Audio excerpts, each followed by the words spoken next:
মানে যেভাবে পানি উঠছে এইভাবে মানে আমাদের কাতালগঞ্জে হাঁটা যাওয়া অনেকটাই কষ্টকর হয়ে পড়ছে। আসলে সাধারণ জনগণ অনেকটাই কষ্টের মধ্যে আছে এই পানি নিয়ে। পানি জলবদ্ধতা মানে অনেকটাই আগে যেরকম আমাদের একটু উন্নয়নের চেষ্টা করছে, যদিও দেখছি একটু করে পানি কমলেও ভারী বৃষ্টির কারণে পানি আরও মানে বেশি হচ্ছে, যার কারণে আমাদের হাঁটা যাওয়া অথবা মানে পথ চলাচলের মধ্যে অনেকটাই মানে কষ্ট নিতে হচ্ছে আর কি। না, আসলে এখানে তো আমাদের খুবই কষ্ট হয়ে যাচ্ছে এই বৃষ্টির মাধ্যমে।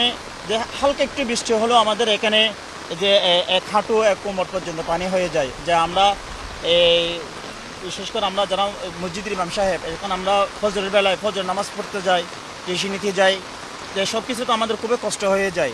কেন পানি হালকা করে বৃষ্টি হলে পানি হয়ে যায় আমাদের। এটা যদি আমাদের সরকার যদি একটু দেখতো তাহলে আমাদের জন্য, আমরা যারা সাধারণ পাবলিক, আমাদের জন্য উপকার হতো। বিশেষ করে যারা বড় লোক, তারা এখান থেকে তাদের গাড়ি নিয়ে যায়, এক রিক্সা ভাড়া 20 টাকা ভাড়া 100 টাকা নিয়ে ফেলতেছে। এখন ওরা, আমরা বিপদের সময় তো যদি বলি তাদেরকে 20 টাকার ভাড়া 60 টাকা নেন, তাও ওরা যাচ্ছে না, 200 টাকা পর্যন্ত ওরা বলে। এখন আমাদের আর কষ্ট, আমরা যারা সাধারণ কর্মচারী চাকরিজীবী, আমাদের এই যে পানির মধ্যে যাওয়া ছাড়া আর কোনো কাজ নেই, আমাদের খুব কষ্ট হয়ে যাচ্ছে এখানে।